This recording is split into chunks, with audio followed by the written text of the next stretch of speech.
Descubra a excelência em filmagem aérea com a MGM Digital. Na MGM Digital transformamos suas visões em realidade, com o nosso serviço de filmagem aérea de alta qualidade.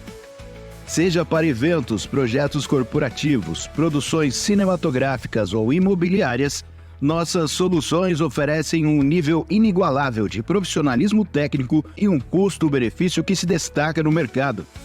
Com ampla experiência técnica e utilizando a tecnologia mais avançada em drones para capturar imagens aéreas deslumbrantes, estamos preparados para enfrentar qualquer desafio, seja em ambientes urbanos densos ou paisagens naturais complexas. Na MGM Digital, acreditamos que qualidade não precisa significar um alto custo. Nossos serviços são projetados para oferecer um melhor retorno sobre o investimento, proporcionando imagens aéreas de qualidade cinematográfica a preços acessíveis. Trabalhamos de perto com os nossos clientes para entender suas necessidades específicas e oferecer pacotes personalizados que se ajustem ao seu orçamento, sem comprometer a qualidade. Equipamentos de última geração. Utilizamos drones de ponta equipados com câmeras de alta resolução para garantir a máxima qualidade de imagem. Ampla experiência em diversas indústrias, garantindo que o seu projeto esteja em mãos competentes. Consultoria detalhada para entender e atender às suas necessidades específicas, criando soluções sob medida. Priorizamos a segurança em todas as operações, cumprindo todas as regulamentações e diretrizes de voo. Transforme sua visão em uma realidade espetacular com a MGM Digital. Entre em contato conosco hoje mesmo e descubra como nossos serviços de filmagem aérea podem elevar seu projeto a novos patamares. MGM Digital.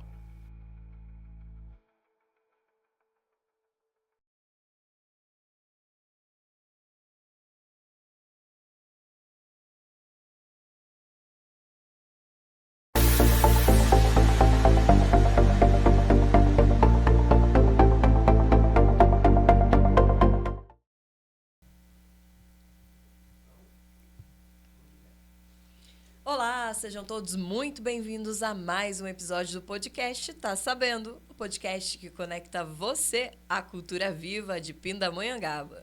Eu sou Elô Silvério. Eu sou o João França e hoje nós recebemos aqui no nosso programa ela, que desde os 12 anos encontrou em Pindamonhangaba um quintal fértil para se inspirar, para cantar e para fazer muita arte. Recebemos aqui Carla Ecoá. Seja muito bem-vinda. Bem-vinda. Muito obrigada a vocês dois. Estou muito feliz de estar aqui com vocês para a gente conversar um pouco. Felicidade é toda nossa, Carla. Agora, sim, já de começo, como você se apresenta? João falou certo, é Ecoá? Eu achei que fosse Ecoa. Conta pra gente. Este nome, o que significa, como você se apresenta, contextualiza um pouco pra gente. Legal. Então, eu queria um nome que fosse mais acessível, assim, e que trouxesse a mensagem que eu queria trazer, né? E eu gostava muito, né, desse Ecoá. Geralmente as pessoas leem Ecoa, ou pensam que é Ecoa, né, de eco. Também tem a ver com o eco, mas eu coloquei um A no final para representar um pouco do que eu queria trazer com a voz, que seria o Ecoá das águas. Eu sou nascida em Santos, a família do meu pai é toda caiçara, e eu queria trazer uma coisa mais, que na minha opinião, com esse A, ficaria mais fluida do que um Ecoa, que é uma coisa mais para dentro, mais terra, assim. Aí nessa ideia, fiz o Ecoá. Fluidez. Muito legal. Eu ouvi dizer até que tem um papo de numerologia no seu nome. Como que funciona isso? Pois é, eu coloquei um H no final, porque eu achei que ia ficar bacana com a numerologia. Vi lá a energia que ele tinha para trabalhar com a música. Achei que ia fluir melhor. E aí, tá fluindo. Seu trabalho com a numerologia deu certo. Como Sim, foi? coloquei esse Ecoá aí com um H no final. E fez muito sentido para mim, assim, não utilizar o meu nome, né, que é Carla Barreto de Deus. Usei ele muitos anos, era bem conhecido, acho que o sobrenome era um pouco forte, então bastante gente lembrava o meu nome inteiro, assim, quando me encontrava. E aí eu queria assumir uma nova persona, assim, voltada mais para a arte mesmo. E eu trabalhei muitos anos como terapeuta, num jeito mais professoral, que eu gosto bastante. E aí eu achei que fez sentido para a arte usar esse nome. Ah, que incrível. Mas e no dia a dia? Conta pra gente quem é a Carla. Como você trabalha, com quais terapias você trabalha. Contextualiza pra gente. Tá certo. Arte, assim, é uma coisa que faz parte da minha vida desde criança. Mas nem sempre foi acessível e fácil, assim, admitir artista, né? Porque na nossa sociedade, muitas vezes o artista ele fica num lugar mais de luxo, assim, até. De quem pode acessar isso, quem pode trabalhar com isso. Não é qualquer pessoa, assim, né? Então, eu sempre tentava fugir dentro das áreas que eu ia trabalhar, para trabalhar um pouquinho com arte. Então, eu me formei em publicidade e propaganda, em psicologia também. E depois fui voltando para a arte de uma forma mais profissional. Não que eu não quisesse antes, mas eu não tinha oportunidade, assim, né? E hoje em dia, eu sou psicóloga, mas eu trabalho mais com mentoria de criatividade, então eu atendo as pessoas online. Trabalho também com arte-terapia e com musicoterapia, praticamente é isso. Mas eu sempre invento mais alguma coisa para fazer, mais um curso, mais uma coisa para uma maneira diferente de atender. Muito bom. E você, então, estudou publicidade e propaganda, depois você estudou psicologia. E aí, quando que você descobriu que, através da arte, você poderia trabalhar também as terapias, né, usando também a bagagem da sua psicologia e juntar as duas coisas? Isso foi acontecendo naturalmente ou foi através de algum estudo específico? Como eu disse, desde criança eu tentei não abandonar. Assim, em alguns momentos eu abandonava porque eu via que ia ficar insustentável. Então eu acabava abandonando, renegando. Às vezes alguém comentava comigo, você não volta a cantar. Eu falava, não, nem me fala. Nem fala para não mexer num lugar que não tem como realizar nesse momento, assim, né? E quando eu fui fazer as faculdades, eu olhava, como que fala agora, ementa, sei lá como a grade curricular do que tinha arte na grade. Porque eu falava assim, eu não vou fazer o que eu quero fazer, então eu vou fazer o que dá para fazer. Dentro dessa grade, eu ficava caçando. Então, publicidade e propaganda tinha muitas aulas artísticas, tinha aula de rádio, aula de audiovisual, né, de produção gráfica, muitas coisas. Então, eu extravasava de alguma maneira, né? A psicologia era uma segunda ideia, porque as minhas amigas falavam que eu era uma boa ouvinte.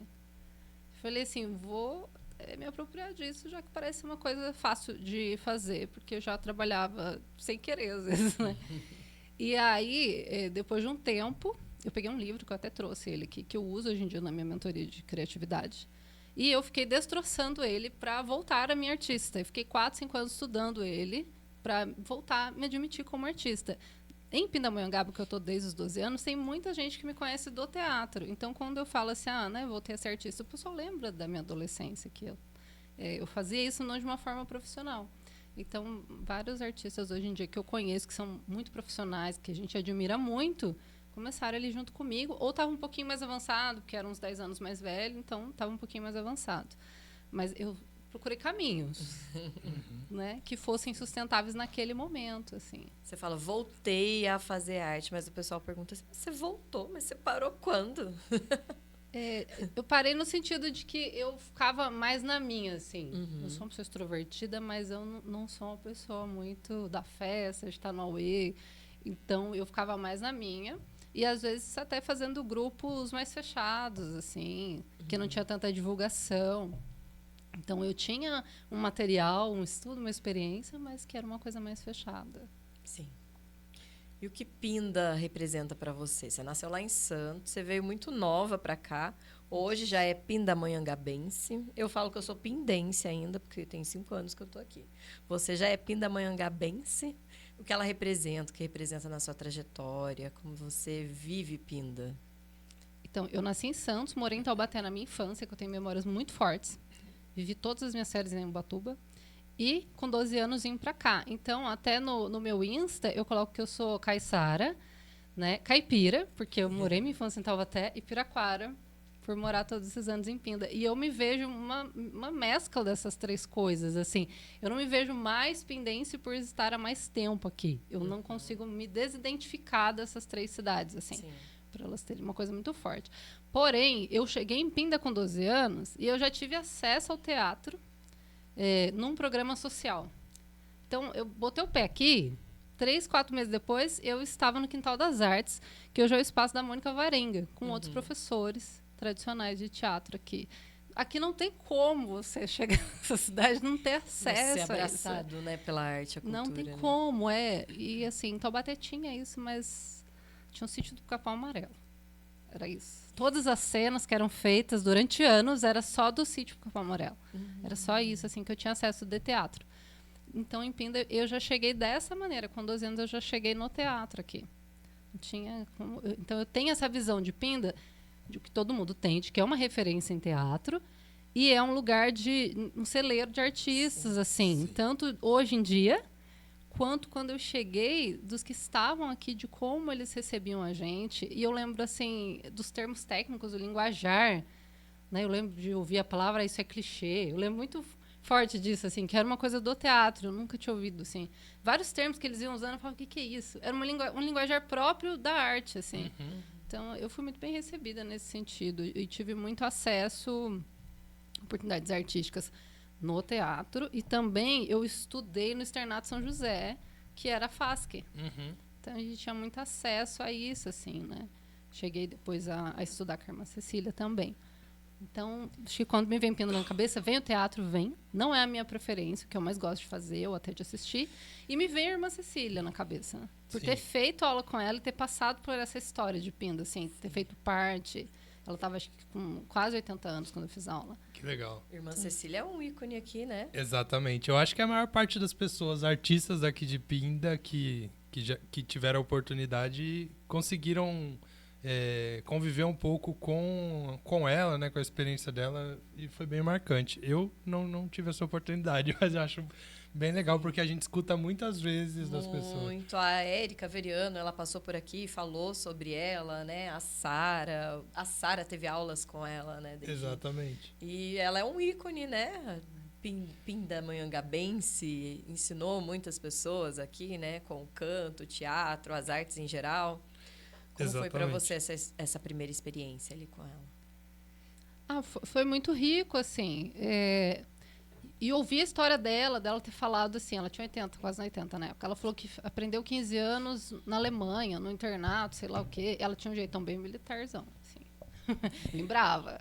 Eu sofri um pouco. Foi uma grande experiência. Acho que eu aprendi demais. Não vou dizer que foi fácil e simples. Eu fazia contralto, né? E tinha, assim, 25 soprano para 4 contralto. E aí ela brigava muito com os contraltos para dar conta. Então, e eu era contralto. Então, eu sofri um pouquinho. Imagina. Mas foi uma base incrível, assim, pro que eu sei hoje. Foi pouco tempo que eu fiz, mas acho que foi o que eu precisava, assim, na vida. De ver a beleza da história de uma pessoa que dos 15 aos 80 estava ali dando aula, ensinando uma coisa de tantos anos, assim. Eu achei muito forte, achei muito bonito. Bom, no briefing, você contou pra gente duas coisas, né? Você falou primeiro que a TV Cultura influenciou muito nessa sua trajetória artística e que uma das primeiras expressões que você definiu foi o teclado. É isso? Isso. E como que foi essa conexão entre TV Cultura?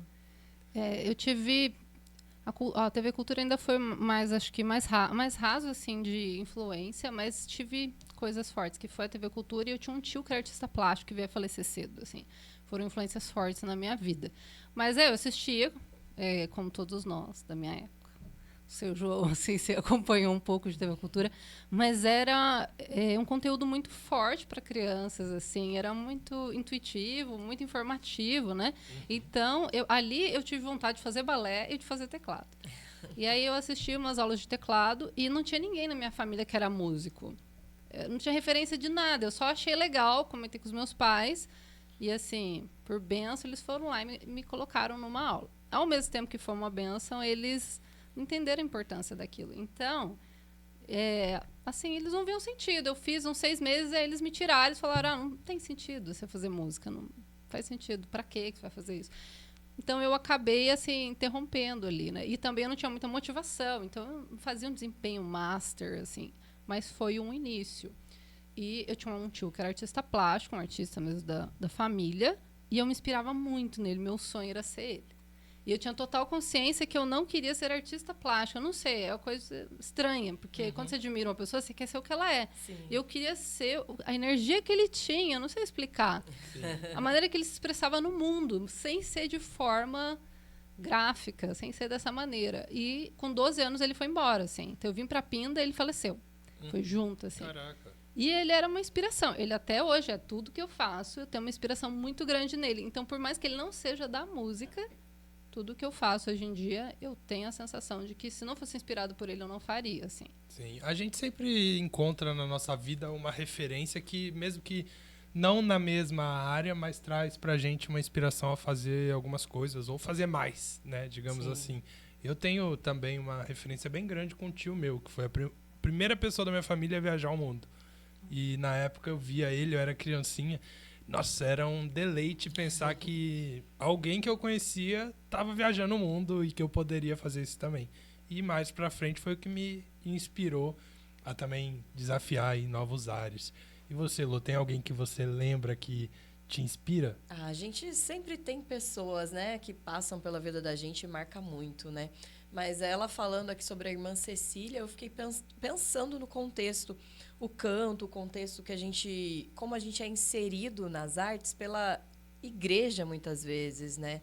E a irmã Cecília, ela era uma religiosa, né? O meu primeiro contato com artes também foi dentro da igreja, né? Foi no coral da igreja, assim. Então, tem a Dona Maria lá, que era a nossa regente. Ela era uma pessoa incrível, dura.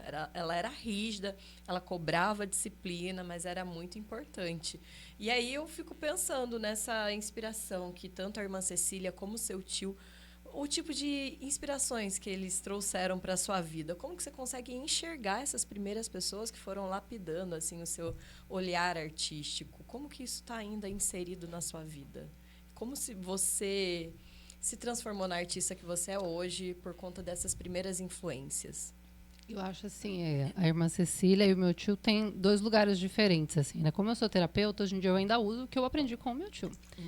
E a irmã Cecília, eu vou voltar antes da irmã Cecília, depois vai fazer uma chave com o que eu vou comentar no final, né? Depois eu vou comentar sobre a oficina que eu vou fazer aqui em Pinda com a Carola. A Carola foi minha professora de canto por um tempo, só que a gente estudou junto quando eu morava em Taubaté. Então, a gente foi colega de sala. Eu tinha uns 9 anos, a gente estudou 1 ano só. E ela era cantora, acho que ela fazia dublagem, alguma coisa assim. Ela tinha uma oportunidade de expressão artística, assim. Eu não entendia nada disso. Eu gostava da Sandy, assim, Sandy Júnior, era isso, assim. E a gente era muito amiga e a gente viajava, assim, com a escola, essas excursões da escola municipal, assim. E ela falou assim, eu vou te ajudar, vou te ensinar a cantar. Ela tinha 10 anos, eu tinha 9. E a gente foi para Jambeiro, numa festa de Jambeiro lá. Isso é bem forte, assim, tanto na minha vida quanto na oficina que a gente vai oferecer, porque a gente trabalha junto hoje em dia. Mas estávamos lá em Jambeiro e tinha um palhaço perguntando se alguém queria subir no palco. Eu era bem extrovertida e competitiva. Então ele perguntou se alguém queria. Eu levantei a mão correndo, desesperado, porque eu ia ter que competir com várias crianças. E ninguém queria, na verdade. Era só eu mesmo. E a Carol também não levantou a mão. E aí eu subi no palco e a gente estava ensaiando no ônibus uma música. E ela tinha me ensinado a música e era para fazer o back vocal no final. Então eu só sabia fazer o back vocal, porque ela não sabia fazer o back vocal. Aí eu subi no palco dele, o que você vai cantar? Daí eu peguei e falei, então, mas eu tenho que ter o meu apoio, que é a Carol. Aí ela subiu comigo. E eu só sabia fazer, né? A gente cantava o que é imortal e eu cantava o no final, que é imortal não morre no final. Eu cantava só no final. Então, assim, é uma coisa bem emblemática, assim, na nossa vida. A gente ficou 1 ano estudando juntas e eu mudei pra Pinda e a gente perdeu o contato total. A gente só foi se reencontrar próximo à pandemia. Porque ela estava gravando um vídeo na pandemia e apareceu na minha timeline. Só por isso. Mas isso foi muito marcante, assim, muito engraçado, muito marcante e tal. Isso em relação à música. Por que eu tô comentando isso? Depois eu fui fazer aula com ela. E aí a minha base era da irmã Cecília, que é o canto gregoriano. Olha só. Eu tinha essa base até conhecer ela e aprender o belting contemporâneo. Mas foi curioso. Então a irmã Cecília ficou assim carregada por muitos anos no que eu trabalhava. Eu cheguei a fazer um solo numa peça de teatro aqui em Pinda, Missa Leiga. Missa Leiga, então vocês imaginam. Era uma missa que falava de política através de uma encenação religiosa, como se fosse um pano de fundo, assim, né? Então era bem legal. E aí eu fazia. E aí tinha, nessa peça, tinha escrito assim, Agnus Dei. E só tava escrito. Aí eu comentei com o grupo, eu falei, eu sei fazer o Agnus Dei. Aí a Laila fazia junto com a gente, a Mônica era nossa preparadora de corpo na época. Que legal. E aí eu lembro que a Laila falou, será que você sabe mesmo? Daí eu falei, ela está me desafiando, eu não vou. Assim, eu sou competitiva, mas eu não sou, eu não gosto de ser desafiada, assim, grupo, não gosto, eu não me sinto bem. Mas aí o pessoal falou, agora você vai ter que mostrar, né? Então eu falei, fazer o quê? Mas aí eu mostrei, o pessoal curtiu, e aí eu fiz uma participação de solo com o canto gregoriano da irmã Cecília, que era o Agnus Dei. E aí, quando eu fui pra Carol, ela falou assim, a gente vai reformular esse estilo de cantar e tal, e foi bacana. Esses dias eu gravei uma que tem um pouco disso. Mas também eu acho legal as pessoas conhecerem outras coisas além do pop. Pra mim foi bom aprender um canto mais pop, mais fácil. Mas também eu gosto dessa raiz, acho que me ensinou muito. Então, isso na música. E aí, resumindo assim, sobre o meu tio... Hoje em dia eu faço essa mentoria de criatividade, que é o que eu faço como psicóloga, e eu amo. Não só essa mentoria, como outras nessa mesma linha. E eu tinha um livro em casa, assim, dele. E tinha um jornal. Esses dias eu até anotei, eu acho, nesse jornal. Que era na época dos cruzeiros da vida. E lá tinha falando sobre arte terapia. Acho que tem 30 anos esse jornal. Estava no meio do livro. E aí falava o quanto a educação, a política ia ser melhorada, o quanto ia ajudar os jovens a arte terapia. Então, acho que ver escrito isso e ver que era um sonho dele e estava grifado, assim, foi uma coisa que me fez me sentir muito bem de levar arte-terapia, musicoterapia para as pessoas. Acho que era um sonho que ele tinha, ele foi embora e eu continuo o legado que ele deixou. Deixou a inspiração aí, né? Você tem dado continuidade ao legado dele, né? Você foi também atriz na Companhia Anti-Horário e chegou a ser revelação no Mapa Cultural Paulista. Conta isso pra gente. Assim, do que eu fiz de teatro, que não foi muitas coisas, assim, eu participei de Festil, de Fest Poema, e fiquei uma época na Companhia Anti-Horário, com o Alberto de diretor. O Alberto Santiago é uma pessoa maravilhosa, vi essa semana, inclusive. Pessoa maravilhosa, incrível. E fiquei 4 anos, eu acho, na companhia. Uma das vezes que a gente foi apresentar foi no Mapa Cultural Paulista, acho que foi em São José dos Campos. E aí eu ganhei um prêmio de atriz revelação, foi bem bacana. Acho que porque eu tive que fazer vários personagens, faltou um monte de gente. Daí eu brinco assim com o pessoal, não sei se eu sou muito boa atriz, eu acho que não. Mas assim, como eu tive que executar vários papéis, faltou uns personagens, aí também tive isso no currículo, mas eu não me considero muito boa atriz, não.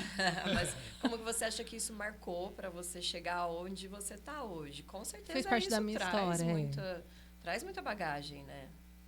Sim. E assim, eu não sou muito do teatro, nem de assistir hoje em dia, mas tem algumas coisas que existem no teatro que eu acho fundamental. Acho que os jogos corporais, as dinâmicas de grupo, a forma de diálogo do coletivo. O que eu aprendi com o Alberto Santiago, que é um grande mestre, assim, muito sobre um coletivo descentralizado. Ele tinha muita audição com todas as pessoas, desapegado das ideias criativas, que às vezes a gente tem uma ideia que a gente acha fantástica. Sim.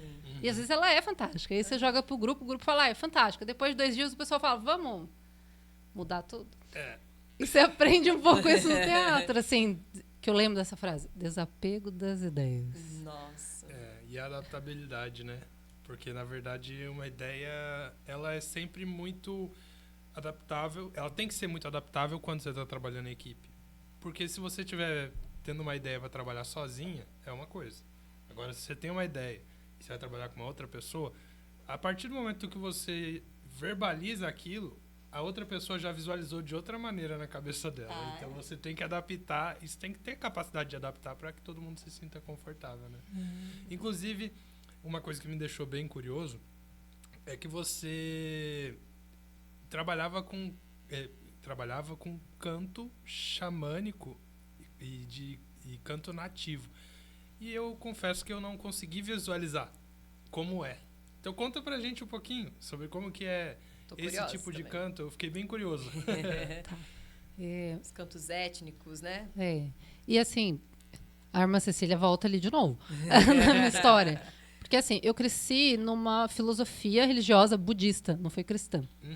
E aí, eu ouvia cânticos em japonês, meditações em japonês. Então, eu tinha uma audição para o japonês. Um pouco assim, eu não entendo nada, mas uma audição eu tinha. E aí, eu fui fazer aula com a irmã Cecília e tinha que cantar em alemão. E fazer canto gregoriano, que é um outro estilo de canto, mais pro clássico e tal. E também essa coisa meio religiosa da vida. Só que daí já foi duas bases diferentes, assim, querendo ou não. Japonês e alemão é uma coisa bem diferente, assim. E eu detesto inglês. Então, Eu também. eu tive uma certa dificuldade, porque as pessoas falavam, por que você não canta outra língua? Em inglês. Eu falava, eu não gosto de inglês, eu não consigo me adaptar, chata. Porque eu acho bonito, tá, gente? Eu admiro quem canta inglês. A Carola é uma pessoa que canta muito bem inglês. E outro, jazz, assim, meu sonho, uma coisa linda. Só que eu acho que tem a maneira pop que você tem que, sei lá, desde a infância curtir aquilo pra você entender. Eles têm uma maneira muito específica de cantar, né? E aí eu não me identificava com aquilo.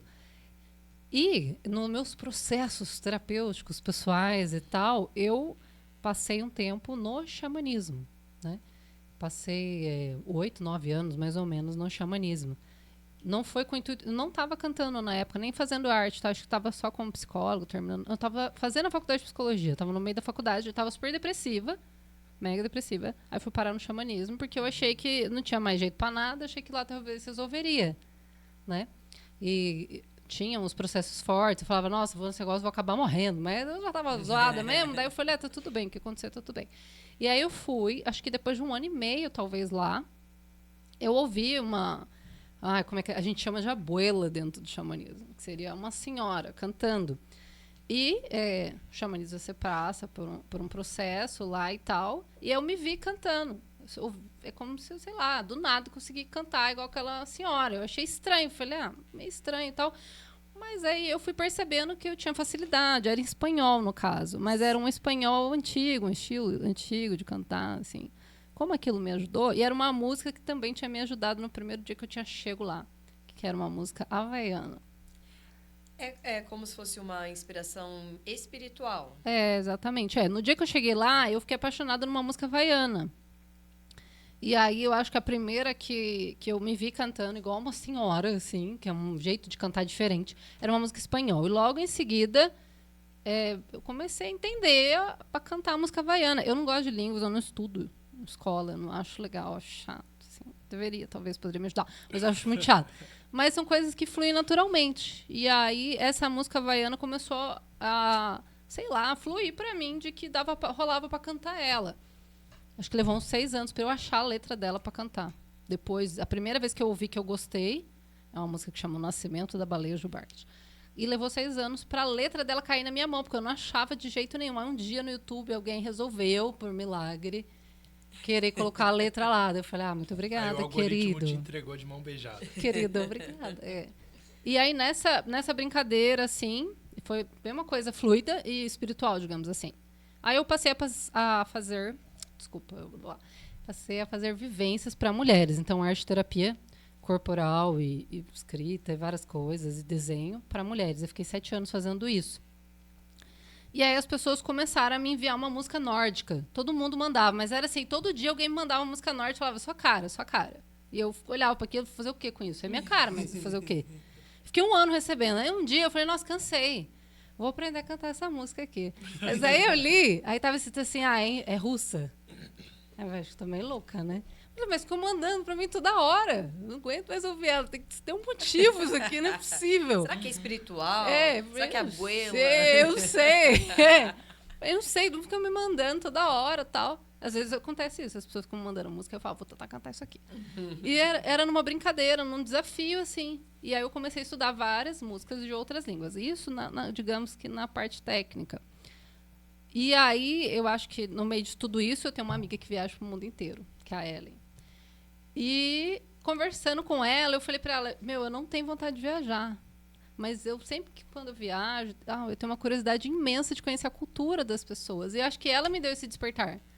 Aí ela falou assim, você não tá percebendo que você tá... Não pode usar a palavra resgatar, ouviu falar, que não é isso, não é um resgate, né, de histórias que às vezes não tem nada a ver comigo. A Rússia tem nada a ver comigo, o Havaí tem nada a ver comigo, na teoria, porque eu adoro o Havaí, assim, acho muito bonita a cultura.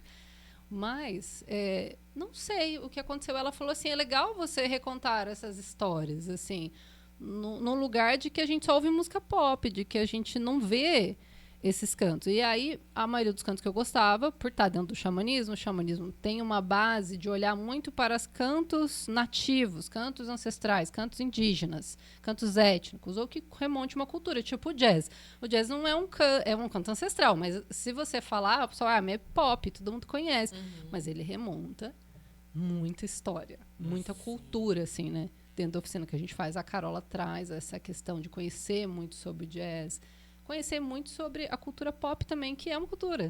Então, assim, foi até legal quando a gente juntou esse projeto, de sair nesse lugar de só música indígena também, sabe? Do que conta essas histórias. Bom, aí resumindo, na parte espiritual da vida, eu fiquei uma época indo muito em vivências indígenas. Não gosto de sair do Brasil, então eles vinham até o Brasil, daí eu ia. Financeiramente, eu não sou pessoa de viajar, mas aí tinha um rolê em Curitiba, Chapada dos Veadeiros, Ubatuba. Raramente, assim, eu ia, mas eu ia.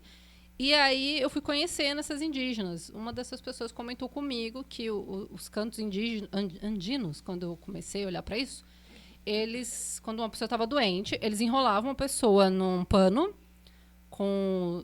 vou falar errado aqui, os caracteres, não sei como falam, os caracteres andinos lá. Eles enrolavam essa pessoa num pano com os caracteres andinos e eles tocavam nesse pano para criar a canção na hora, para aquilo que a pessoa precisava. Esses dias eu até achei um vídeo parecido, assim. E aí eu fiquei doida com isso. Eu falei, nossa, é muito musicoterapia, assim. Então eles até ofereciam um chá, alguma coisa, mas a base deles era a música para curar a pessoa, que era feita de forma improvisada, espontânea. E eles acreditavam realmente que a vibração da música ia gerar uma cura psicológica, física, espiritual, tudo assim. E aí, a partir disso, eu comecei a ver a música desse lado, não só o que é comercial, o que vende. Sim. O que a elite gosta, o que todo mundo gosta. Comecei a ver nesse lado, achei bonito e me identifiquei. Eu falei, acho que a música trouxe pra mim, me tirou de uma depressão. Sim. E eu acho que ela pode gerar isso pra muitas pessoas, né? A gente falei muito, mas é que isso é um universo muito complexo. Mas a música realmente, né, ela desperta muitas sensações diferentes na gente, né? E hoje o seu foco maior na música, como tem sido o seu trabalho? Hoje em dia eu trabalho mais com musicoterapia. E como eu trabalhei muitos anos com vivências terapêuticas voltadas para mulheres, hoje em dia a gente está oferecendo uma oficina de mulheres para Pindamonhangaba, mas a gente não se limita a isso. Principalmente eu não me limito em trabalhar apenas com mulheres.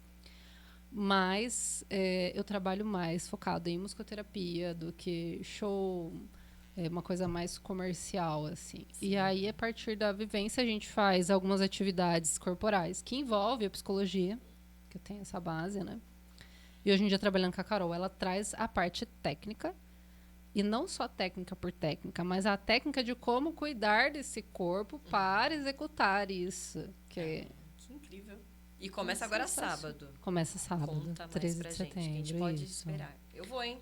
Vai. Sábado. Já fez sua inscrição? Vou fazer ela. agora. Chegando aqui, convidei ela.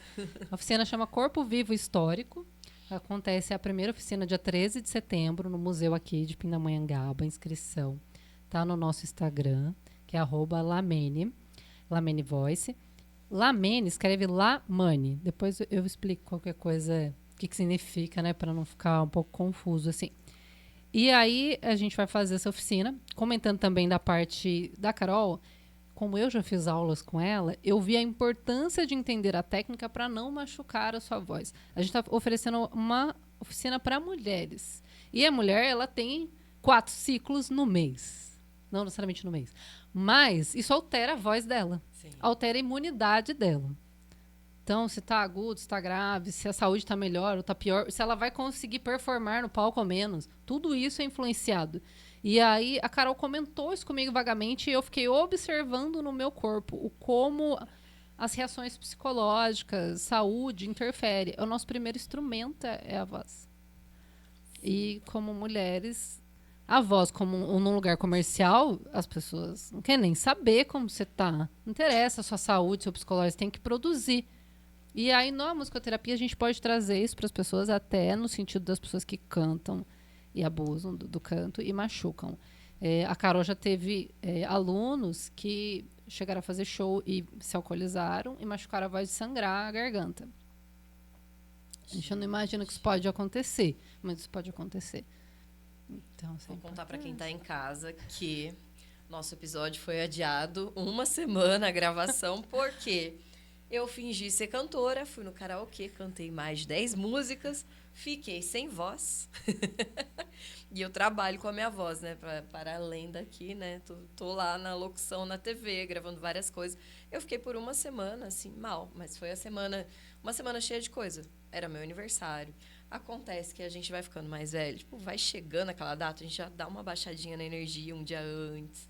Aí você fica... Foi uma semana que eu fiquei meio deprimidinha, abusei um pouco da voz, abusei do álcool e perdi completamente.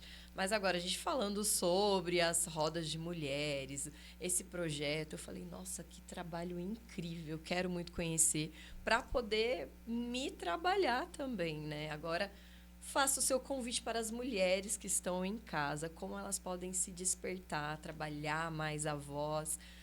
Faz aí sua propaganda Tá certo. da Projeto oficina, Lamanha. assim, pra gente...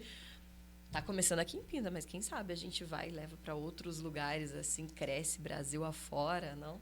Sim, a oficina chama Corpo Vivo Histórico, que é isso mesmo, assim. A gente se inspirou nesses cantos nativos para mostrar o quanto a mensagem da música e a maneira que a gente usa a voz, a maneira que é entoado tem a ver com a nossa história de vida, a história de um povo, de um coletivo e até de como você se sente, né? Então, corpo vivo e histórico. A gente vai ter a parte de expressão corporal, oficinas que tem a ver com o corpo, oficinas que tem a ver com a técnica, né, exercícios. A gente começa dia 13 de setembro no museu. São 3 aulas, gente. É um intensivão, vai ser super forte. E também a gente vai fazer no Centro Cultural do Araretama. Como as obras lá estão terminando, a gente está fechando as datas lá. A gente vai fazer, se Deus quiser, à tarde, porque a gente também pensa que é legal ter um horário para as pessoas que trabalham no sábado de manhã ter essa oportunidade de fazer, né? E ali abrange mais bairros também, vai ficar mais próximo. Então a gente pensou nessas 2 oportunidades. E a voz, ela não é só para cantar. Toda vez que a gente fala a palavra cantar, vê um lugar comercial, vê um lugar elitista, de quem pode fazer e que sustenta isso, na verdade, né?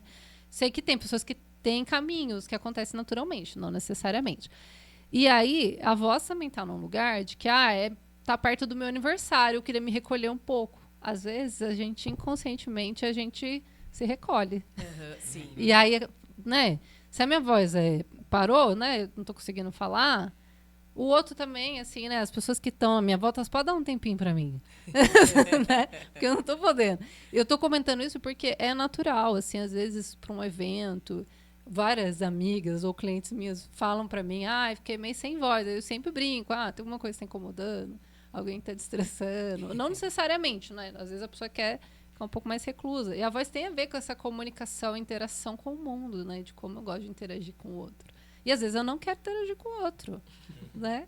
E eu tenho uma sensibilidade bem forte também na voz, assim. Com facilidade, às vezes eu fico com a garganta inflamada, algumas coisas assim. Hoje em dia eu tento trabalhar um pouco melhor isso. Mas entender esse lugar. A gente vai fazer oficina, ela é de canto, ela é de voz e ela é de autoconhecimento. Totalmente, assim, de você entender como é que é imunidade, saúde, colocação da voz de uma maneira que não se machuque, né? Tem muito essa questão, assim, eu fiz teatro e fiz o belting contemporâneo. E as pessoas confundem e acham que o cantor ele tem que fazer a voz do teatro. No teatro você não está cantando, não sei no musical. O musical, ele usa o belting contemporâneo, que é o estilo, a técnica que a Carola vai ensinar. É uma outra colocação de voz no corpo. Não é diafragmática, usa também, mas vai usar intercostal. É outro lugar que você vai ter que usar. Então, muitas vezes, assim, eu cantava em lugares xamânicos abertos e o pessoal falava para mim, você tem que cantar mais alto, você tem que projetar mais. Não é um teatro, não tem uma acústica de, sei lá, como é que chama, som reverso, de física que faça com que a sua voz projete. E aí você vai e acaba com a voz. A fumaça, às vezes o frio, vários detalhes. Então, o microfone é uma coisa técnica que nos ajuda muito, dependendo de onde você está. E ou não, estou num lugar estilo caverninha. Aí tudo bem você fazer. Às vezes você não vai precisar tanta voz. Várias coisas, né? Eu tenho uma voz grave. Às vezes as pessoas falam, você tem que cantar mais alto. O volume do grave, ele é menor, naturalmente. É diferente de uma pessoa que canta agudo. Entender tudo isso e respeitar. Às vezes as bandas não respeitam muito essas questões. Então, a gente queria trazer desse lugar, não necessariamente de um lugar comercial e técnico, mas que também vai ajudar esse lugar comercial e técnico. Então, nunca cantei na vida. Chega lá que vai ser super legal, né? Eu tenho um bloqueio muito grande. Chega lá que a gente vai olhar para esse lado psicológico. Ou já canto, faço show. Chega lá que a gente vai trazer esse autoconhecimento psicológico de como que você lida com a voz. E aí, nesse sentido de cantos nativos, né, os africanos, os andinos, os indígenas brasileiros, né, eles cantam desde criança, né? E assim, a Carola mesmo estava estudando com um professor a parte técnica dos cantos indígenas brasileiros. Eles fazem coisas com a voz que, exige muita técnica. Só que eles não estudam técnica. Eles, desde criança, são treinados a fazer aquilo. Mas o canto siberiano, eu gosto muito dos cantos na Rússia, porque eles têm uma Mongólia, eles têm um estilo diferente. O árabe tem métricas musicais que a gente nem imagina, assim. São coisas dificílimas, só que não é pop e não é europeu. Essa é a discussão, assim. Não é comercial. Não é comercial e não é uma tecla se bater. Não é uma cultura ocidental europeia. A gente até postou um vídeo nos stories que eu fui lá e cantei no estilo diferente. Sabia que ia dar uma repercussão assim, mas de mostrar que dá para usar isso uma voz no teatro também. A voz tem filtros. Você não tem que estar sempre com a mesma voz. Pode fazer uma voz de uma criança, de uma senhora. E aí alguém comentou que era um canto feio. E é normal as pessoas acharem que é feio, porque não é europeu. Não é estético, né? Não é estético. É um canto clássico. Se não é clássico, então tem que ser pop. Toca na rádio, todo mundo gosta. Não, então não é bom. Se não é isso, então tem que ser clássico. Porque o canto clássico europeu é música de verdade. É música de verdade. Eu concordo. Acho lindo.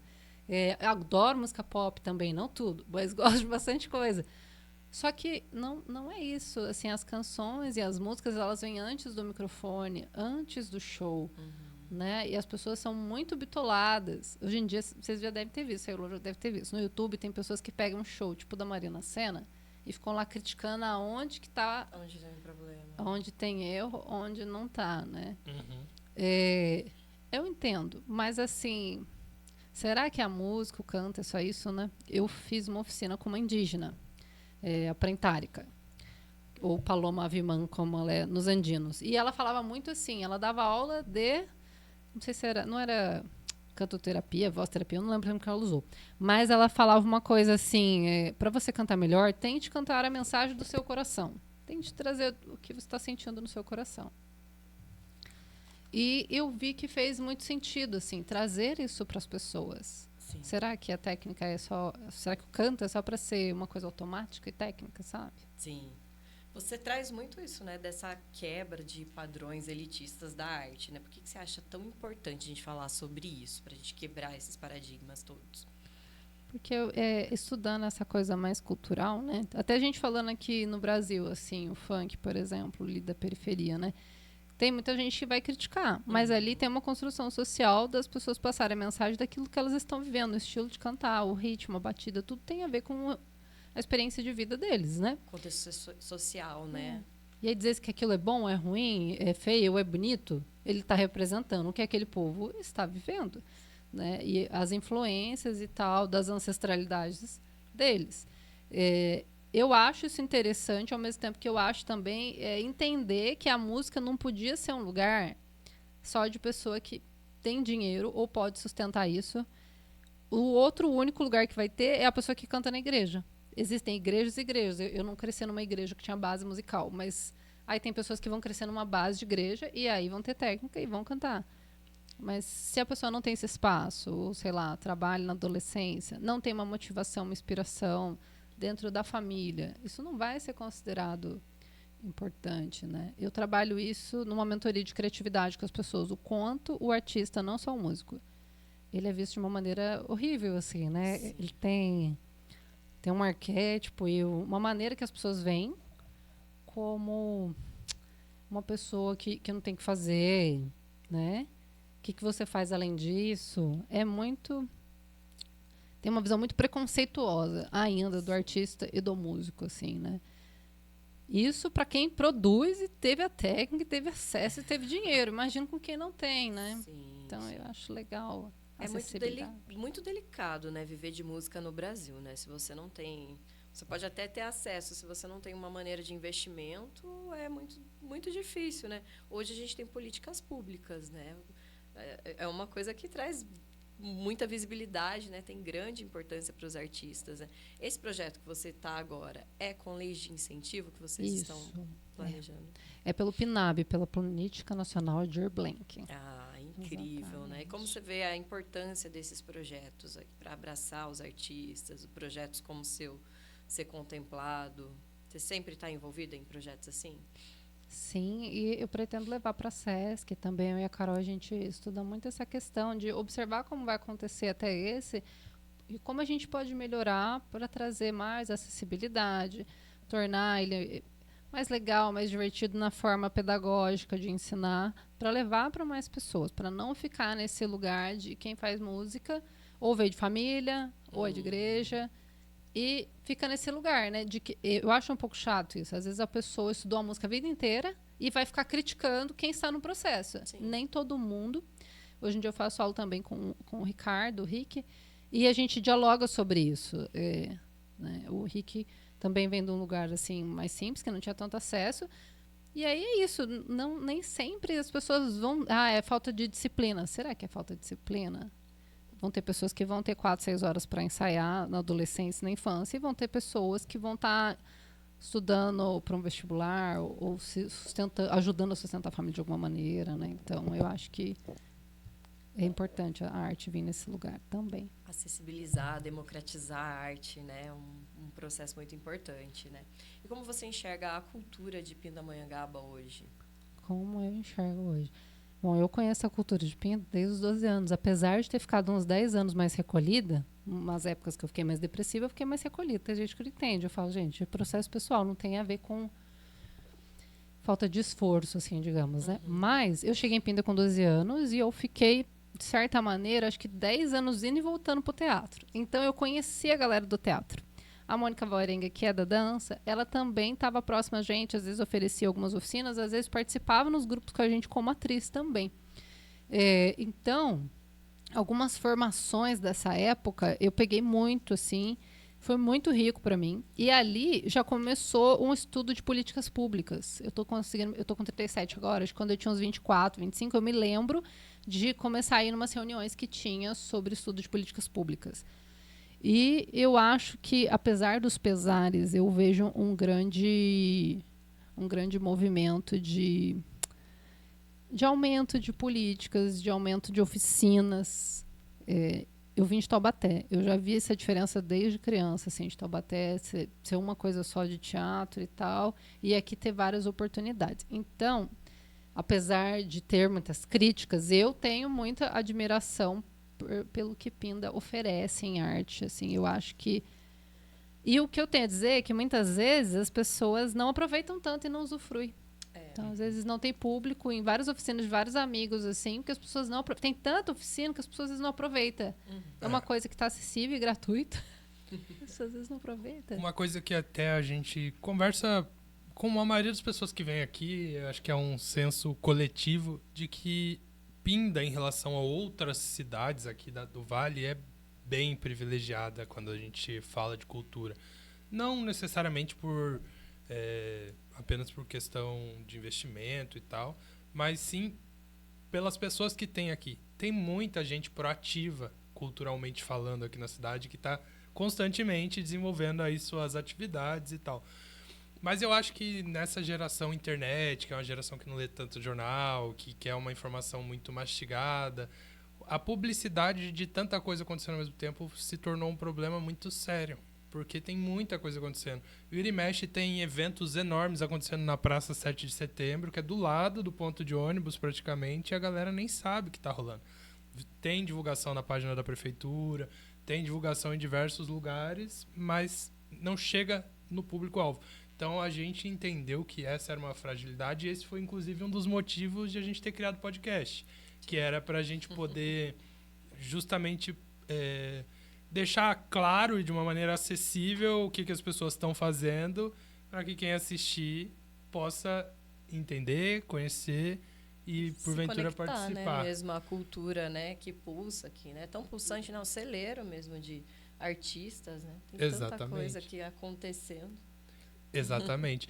E, desculpem, eu tive que dar uma saidinha rapidinho na hora que a Carla estava falando, Mas, só para não perder, porque eu queria comentar sobre isso, você falou sobre a importância de trabalhar a voz, de entender a voz, e que muita gente não sabe que canta, que pode cantar. Eu sou uma pessoa que eu falo pelos cotovelos. Mas eu também não cresci numa cultura musical e eu acho que eu não posso cantar, entende? Tipo, pra mim, quando eu tento cantar, parece que minha voz desaparece. Tipo, eu não consigo projetar minha voz quando eu tento cantar. Não sei.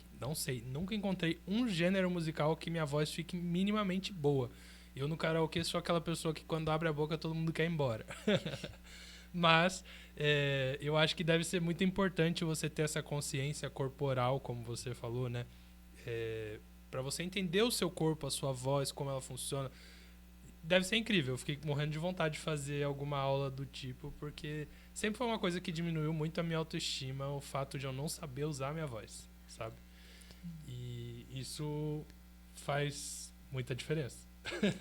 Ah, não, mas ele manda bem. Não mando, não. Eu só Manda sei... bem, sim. Na verdade, o único gênero musical que eu me arrisco a cantar é tipo heavy metal. Porque eu consigo fazer a voz do cara do Matanza. Então, é muito isso, assim, né? E o que eu ia falar pra você, assim, né? Você tem uma voz impostada, né? Eu acho, mais pra grave. Não sei os termos técnicos, eu não sou muito da técnica, né? E, assim, na verdade, é interessante olhar pra isso. Não só pelo canto em si, né? A Elô já trabalha com a voz. E eu acho que quando ela ouve você falar, geralmente a gente faz isso. A gente ouve a pessoa falar e tem uma voz, assim, muito colocada, aí a gente fala, nossa, se fosse cantor... facilmente ser um locutor de rádio e com certeza, assim, né? Se isso despertasse, facilmente cantaria. É nesse sentido, assim, eu vou muito para um lugar é importante a gente cantar uma coisa espontânea que faz sentido pra gente. Às vezes eu gosto muito de cantar algumas coisas, as pessoas batem muito na tecla, mas ninguém conhece as músicas que você gosta. Aí fica chato de ouvir. E eu acho interessante refletir sobre isso, porque às vezes a gente vai no show pra gente cantar. Não é pra ouvir o outro. Uhum. Hoje em dia, assim, né? Há uns 4 anos atrás, eu chamei uma pessoa maravilhosa, que é a Elaine Maria, ou a Elaine Scandurra, é uma argentina que mora no Brasil, uma cantora. E ela dá oficina de composição autoral. Fiz a oficina dela, passei a compor músicas depois da oficina. Quando eu fui chamar ela, o pessoal falou assim pra mim, vamos chamar ela pra uma oficina? Eu falei, vamos convidar. E foi por acaso que deu tudo certo. E aí eu senti no meu coração, eu falei, vamos pedir pra ela fazer um show pra gente? Aí o pessoal, show não. Show não, as pessoas querem cantar, as pessoas não querem esse show. E as pessoas que querem cantar pra quem? Porque... daí... E aí eu bati muito na tecla, eu falei, gente, eu acho tão importante ela fazer um show dela. E quando ela chegou, ela falou, gente, eu não tava esperando que vocês iam pedir um show pra mim. E aí eu senti... E ela falou isso, ela começou a cantar e ela falou assim, é tão bom pro cantor ser ouvido. A gente vai muito no show, porque você quer ir num show que você conhece, de rock, de reggae, sei lá do que for. Por exemplo, forró você vai pra dançar, ok. Mas assim, a gente vai no show pra gente cantar. Uhum. Aí eu vou lá porque eu sei a Verdade. letra. Mas você não tá... Não que não seja legal cantar. É legal porque você participa. É super legal. Mas faz muitos anos que a gente não sente o que a pessoa tá trazendo. Sim. O que a pessoa tá trazendo? Ela tá entregando a voz. É muito forte, assim. Você tá entregando a sua presença e sua voz pro outro. É um presente, assim, que você tá oferecendo. Sim. E o outro... Ele não quer saber. Ele quer saber se você sabe a letra da sua música. Pra ele ter um momento dele extravasar. Que ele faça isso. Mas eu acho que o cantor, ele saiu desse lugar, muitas vezes. Eu particularmente, eu gosto muito de ir em show que o som tá no talo, sabe? Tipo, e que eu consigo escutar.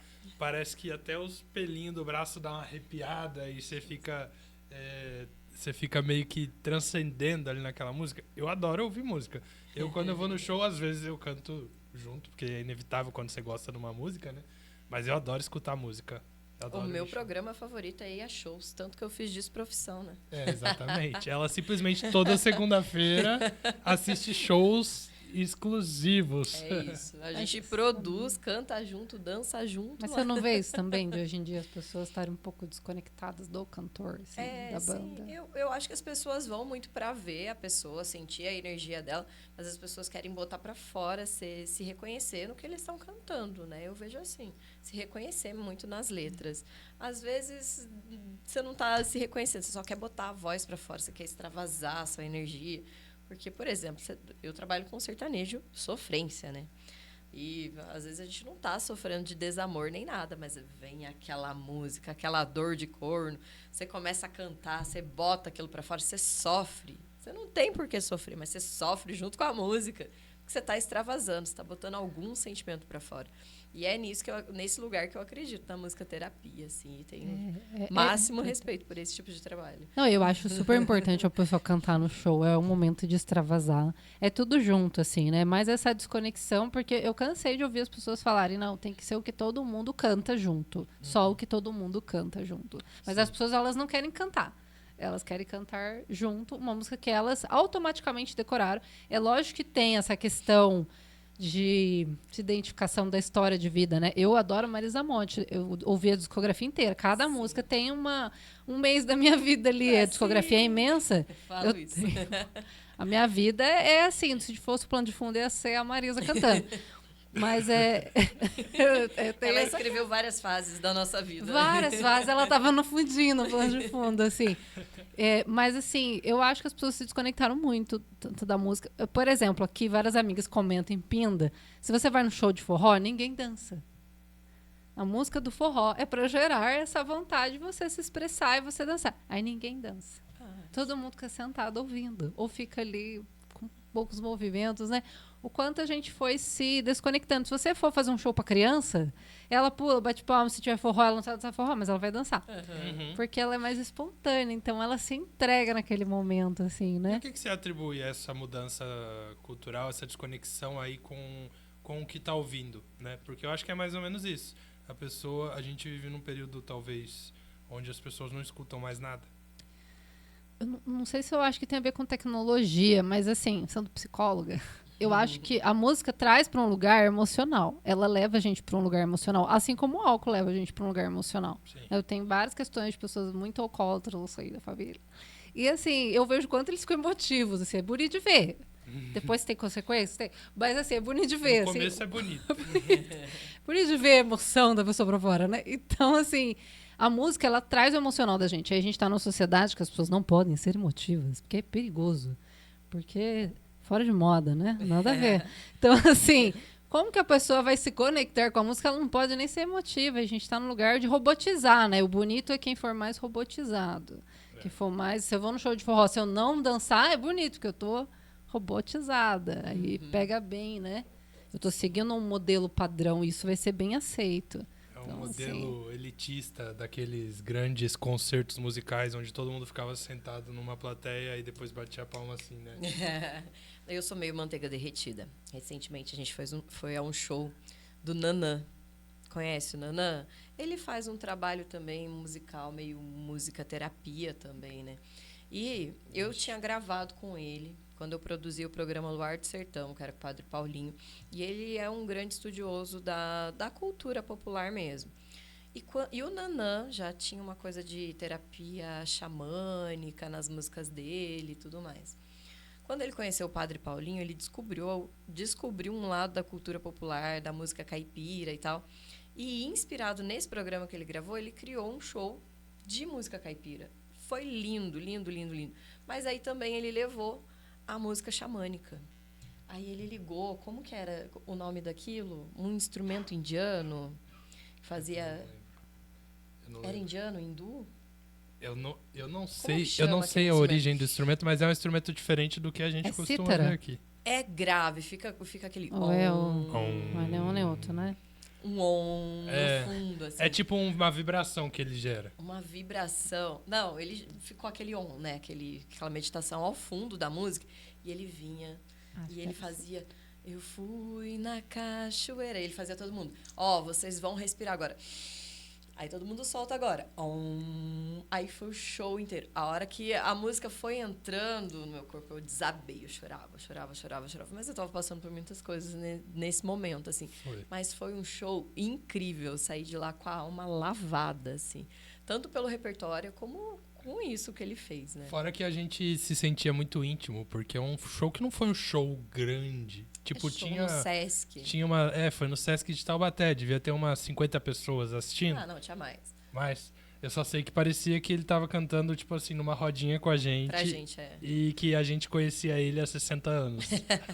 Muito imersivo, assim. Foi maravilhoso. Se você não conhece, conheça. Eu vou te enviar depois. E detalhe que teve influência da produção que ela fez com ele na playlist, na setlist que ele colocou ali naquele show. Então, tipo, ela se conectou ainda mais, porque antes ele não cantava algumas das músicas que ele cantou ali, né?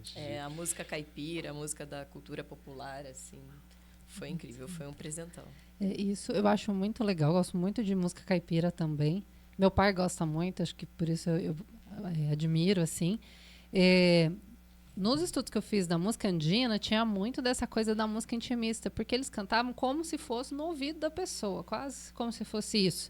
E aí fica um canto particular, mas geralmente para trabalhar algum tipo de cura, para alguém que não está muito bem, né? Nas vivências de mulheres que eu fiquei muitos anos trabalhando, conheci muitas indígenas e tal, é feito muitos cantos para a mulher que está grávida. E aí a pessoa já está na sensibilidade, a flor da pele, assim. Então tem muitos cantos, né? Eu fiz curso de doula também, eu tive num parto natural. E tinha muito a ver com isso. Tanto que no parto natural que eu tive, que durou algumas horas, assim, no começo dele, sei lá, ele durou umas 9 horas, na primeira hora, era de uma amiga minha, ela falou pra mim assim, tem como você colocar um tambor pra eu ouvir? Eu nunca tinha participado de um parto natural, eu não sou mãe. E aí, uma amiga minha, eu não ia colocar, a gente ia colocar na playlist, assim. E aí, eu não ia colocar, não é que eu não ia colocar, eu só ouvi, né? Eu ouvi ela a priori, e conversei com uma amiga minha. E ela falou, não coloca. Não coloca esse tipo de música, porque esse tipo de música para este momento, que ainda tem mais, né? Alguns momentos, podia ter mais meia hora ou mais 9 horas, como aconteceu. Ela falou, ele vai atrapalhar. Se a gente coloca um tambor, uma mulher que está parindo e não é o momento dela parir, ela pode fazer força, se machucar e ter que tomar ponto depois. Pela frequência da música. E não é uma coisa espiritual, é uma coisa ambiental. Falando assim, isso é mais científico, né? O pessoal não gosta de coisa espiritual, às vezes. No sentido científico, ambientalmente, você coloca uma música forte, ativa. É uma música ativa, ela vai... E pode aí acelerar, né? Seu coração vai bater junto com o tambor, né? E aí, assim, as pessoas mais holísticas, espiritual, elas vão falar que o nosso corpo, por ser composto principalmente por água, não sei quantos % lá, mas a maioria por água, a ressonância do som dentro da água, ele é 5 vezes mais forte, se não me engano, do que no ouvido. Então, quando a gente ouve um tambor, a gente acha que a percepção está no ouvido. Mas é o corpo. É o corpo, porque o corpo está recebendo 5 vezes mais impacto do que o ouvido. Você conhece a Cláudia Lobo? Conheço. Então, a Claudinha foi minha professora de história no ensino fundamental, tipo, 7ª, 8ª série. E aí a minha sala era terrível. Era aquela sala que, tipo, você entra e aí aquele barulho, gente correndo pra lá, pra cá, isso aqui, lá, lá. Aí ela chegava calma, com o tambor, e parava na frente da sala, não falava nada. Aí ela começava a tocar. Tum, tum, tum. E aí do nada todo mundo parava, olhava, sentava, acalmava. Aí ela começava meio que falar algumas coisas pra guiar a gente pra um processo de calma. Ela fazia isso 10 minutos. Acabou ali a música, ela parava de tocar o tambor, ela dava uma aula. E as únicas aulas de história... Não as únicas, mas as melhores aulas de história que eu tenho memória na minha cabeça são essas aulas depois de ela tocar o tambor e conectar a gente ali com a aula. Era muito bom. Era muito bom. Eu nunca tive outro professor que fez isso e é uma professora que marcou muito a minha vida. Tanto que depois eu fui estudar história, arqueologia, muito baseado nessas memórias que eu tinha, porque é uma memória afetiva das aulas de história conectado pela música. Então, com certeza a música deve impactar também em outras coisas, em outros momentos quando você trabalha da maneira correta, né? Ela faz tanta ambiência do local, né? Que hoje em dia é chique, os coaches falam muito ambiência, você tem que se preocupar com o ambiente, que você está na ambiência. Tem essa questão, Mas se o nosso corpo é todinho de água, as pessoas nem têm ideia disso, assim, o quanto impacta o som chegando nelas, assim. Não tem ideia da força, assim, né? Essa questão da musicoterapia que a Cláudia usou com vocês, né? Às vezes as pessoas acham que é uma coisa holística e boba, quando, na verdade, é uma coisa extremamente profunda, né? Ela tem um sentido, assim, de remédio para as coisas, mas que influencia muito fortemente no nosso psicológico, assim, né? Muito forte. Sem dúvidas. Bom, a gente conversou bastante aqui sobre já várias coisas da sua história, do seu trabalho, da música. Eu queria só que você agora, pra gente já ir encaminhando pro final, porque senão a gente vai ficar aqui 3 dias conversando, porque o papo tá muito bom. É um papo muito agradável, né? Conte um pouco mais sobre os outros projetos que você tem, né? Além do que você já contou. Se você quiser fazer algum convite para as pessoas que estão assistindo a gente, fique à vontade. Onde a gente encontra o seu trabalho, deixa suas redes sociais também. Tá certo. Bom, tem o meu Instagram da Carla Ecoá, que tem essa parte mais musical, mais no meu sentido autoral da música. Com a Carola Castro, que são as oficinas que a gente começa dia 13 de setembro agora. É @Lamani Voice. É o nome do nosso projeto. Fora isso, eu trabalho com mentoria de criatividade, vários cursos, com biografia humana, num sentido assim, estilo coaching, que ajuda a pessoa a gerenciar a vida dela, junto com arte também. E aí é no @Criativa Academy. Também tá lá esse projeto. Bom, faz uns anos que eu trabalho com bastante vivências, tanto online quanto presencial, vivências online, porque faço atendimento online. E em grupo, vivências, já faz uns 10 anos que eu trabalho com isso. Eu gosto muito dessa coisa do coletivo e do quanto as vivências coletivas, elas se tornam muito artísticas, muito fluidas, muito espontâneas, assim. E acho que o cerne de todo o trabalho que eu faço é trazer a leveza e a diversão e a clareza. Acho que são 3 pilares. Porque, como psicóloga, eu acho que a psicologia ela trabalha num lugar de muita dor. Muita dor. E, às vezes, a importância de focar tanto na dor. Eu não gosto desse lugar, eu não acho legal. Eu gosto muito de trazer a pessoa para um lado lúdico. E, às vezes, tem pessoa que fala, mas isso vai funcionar? Muito mais fácil. Você conversar com uma pessoa no sentido lúdico, que ela se divirta, ela vai soltando aquela dor sem sentir. E a psicologia tradicional, ela vem de um lugar, às vezes, até de um psicólogo que tem um ego, de que ele vai ajudar a pessoa. Então, às vezes, a pessoa está sofrendo, não sei o que passa, às vezes, na cabeça de algumas técnicas, assim, né, de psicologia. Mas eu não acho legal. Eu acho a pessoa ir soltando tudo que ela está sentindo, ou não está legal, de uma forma bem leve. Eu acho importantíssimo. Porque se a pessoa já sofreu, ela já estava experienciando aquele trauma, ela não quer sofrer mais. Ela quer sofrer menos. Então, se ela puder liberar aquilo, brincando, que a arte coloca a gente nesse lugar de brincadeira e de diversão, e de que a vida pode ser mais fácil dentro de uma vida que a gente vive com tantas questões e problemas, poder experienciar isso, eu acho que é fundamental. A gente poder ter 1 minuto, 1 hora, 3 horas que a gente simplesmente respire com leveza e solte, que é para soltar com leveza, e a voz, né, tira de dentro da gente e coloca para fora, seja coisas ruins ou seja essa alegria também. Maravilhosa. Eu acho que é isso que eu preciso para minha vida. Eu também acho. Agora, encerrando, a gente conversa ali, já fecha um contrato. Fechou.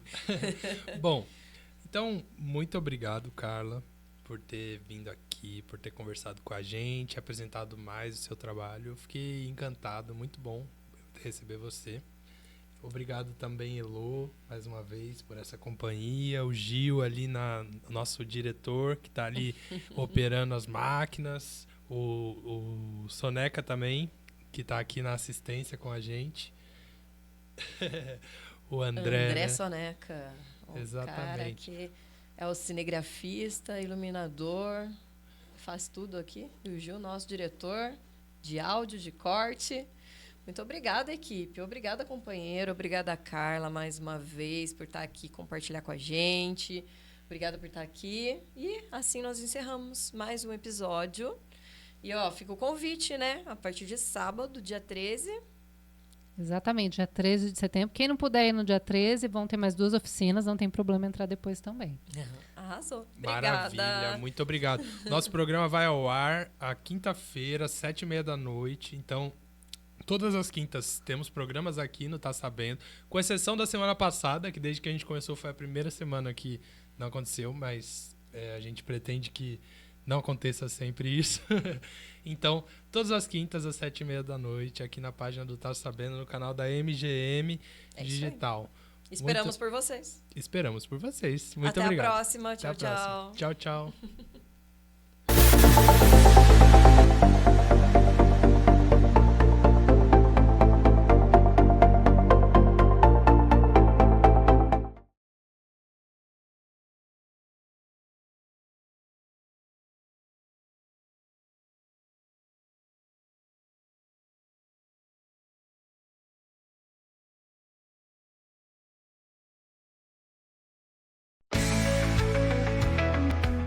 Descubra a excelência em filmagem aérea com a MGM Digital. Na MGM Digital transformamos suas visões em realidade, com o nosso serviço de filmagem aérea de alta qualidade.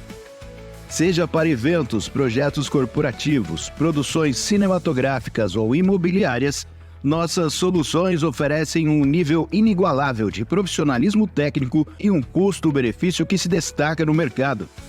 Com ampla experiência técnica e utilizando a tecnologia mais avançada em drones para capturar imagens aéreas deslumbrantes, estamos preparados para enfrentar qualquer desafio, seja em ambientes urbanos densos ou paisagens naturais complexas. Na MGM Digital, acreditamos que qualidade não precisa significar um alto custo. Nossos serviços são projetados para oferecer o melhor retorno sobre o investimento, proporcionando imagens aéreas de qualidade cinematográfica a preços acessíveis. Trabalhamos de perto com os nossos clientes para entender suas necessidades específicas e oferecer pacotes personalizados que se ajustem ao seu orçamento, sem comprometer a qualidade. Equipamentos de última geração. Utilizamos drones de ponta equipados com câmeras de alta resolução para garantir a máxima qualidade de imagem. Ampla experiência em diversas indústrias, garantindo que o seu projeto esteja em mãos competentes. Consultoria detalhada para entender e atender às suas necessidades específicas, criando soluções sob medida. Priorizamos a segurança em todas as operações, cumprindo todas as regulamentações e diretrizes de voo. Transforme sua visão em uma realidade espetacular com a MGM Digital. Entre em contato conosco hoje mesmo e descubra como nossos serviços de filmagem aérea podem elevar seu projeto a novos patamares. MGM Digital.